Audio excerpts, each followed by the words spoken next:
आपके अंदर वो कल्प वृक्ष है, आपके अंदर की सोच, आपका मस्तिष्क कल्प वृक्ष है।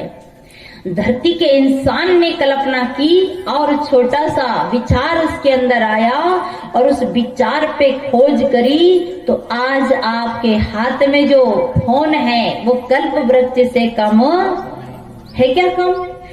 कभी पता नहीं था कि ये चीज कहाँ मिलेगी, किस टीचर के पास में जाने के बाद इसका समाधान होगा।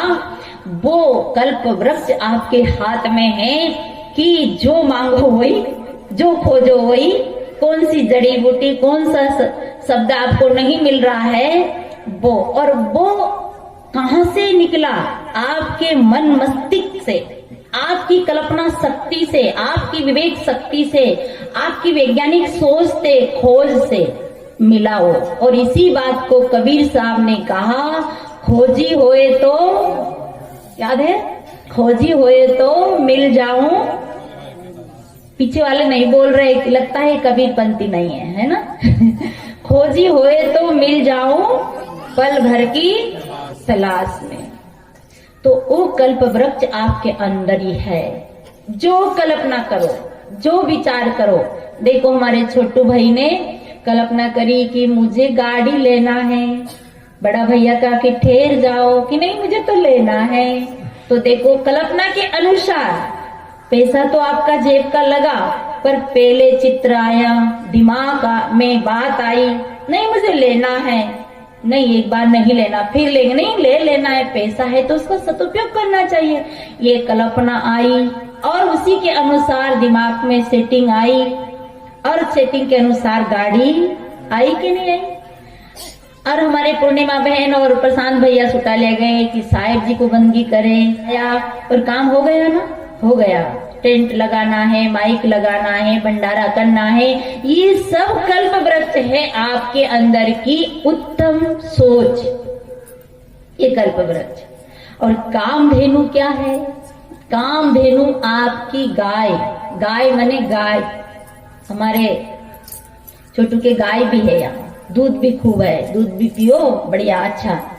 तो गाय, कामधेनु गाय, ये हमारी इंद्रिया कामधेनु गाय है।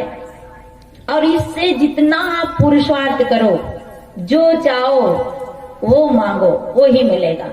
देखो इंद्रियों को गाय, गो गोचर, रामायण में एक चौपाई है, गो गोचर झालग मन जाई, उसमें गाय माने इंद्री और इंद्री माने पुरुषार्थ। इंद्रियों से किया हुआ, हाथ से, पैर से, आंख से, दिमाग से, दिल से, मन से जो पुरुषार्थ किया वो है कामधेनु गाय। गाय से भी जो मांगो वही मिलता था।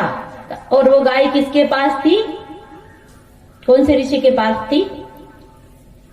याद है? कौन से ऋषि के पास थी वो गाय? चलो नहीं याद है, कोई बात नहीं। तो देखिए वो गाय आपके पास है और वो भी आप उससे मंथन करें, विचार करें तो वो आपके अंदर से निकल सकती है और जो चाहो वो मांग सकते, ले सकते हैं। तो ये कामधेनु गाय भी आपके अंदर है। और दूसरा है कल्प वृक्ष, पारस पत्थर, जो कहते हैं कि पारस से स्पर्श होके लोहा सोना बन जाता है। तो पारस क्या है? पारक ज्ञान, पारक विचार और जड़ बुद्धि में भी यानी जागरूकता आ जाए वो वैसे तो कहते हैं पुराणों में कि जब अहिल्या पत्थर हो गई थी तो भगवान राम ने अहिल्या को पत्थर की अहिल्या को प्राण डाल करके उसे जीवित कर दिया, ऐसा पुराण में कहते हैं।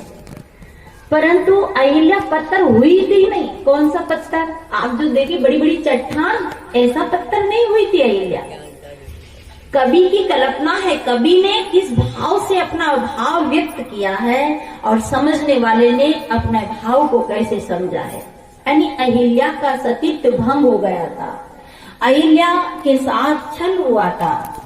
अहिल्या को राजा इंद्र ने उसके साथ छल किया और उनके पति गौतम ऋषि को जब पता चला तो उन्हें श्राप दिया कि तुझे ऐसा मतलब पहचान नहीं पाई तो गुस्से में उन्हें कहा, दुष्टा तू कुलठा, ऐसा कुछ भला बुरा शब्द कहा और उसे त्याग कर अपने बेटे सदानंद को लेकर वो जनकपुरी चले गए।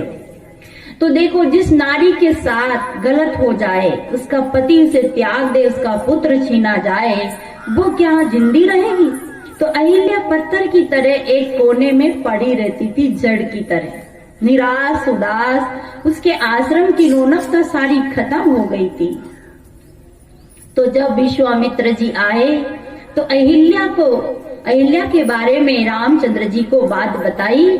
तो रामचंद्र जी ने अहिल्या को चरण का मतलब आचरण बताए। और वाल्मीकि रामायण में तो कहते हैं कि राम जी ने अपवित्र अहिल्या के चरण छुए तो वो पवित्र हो गई।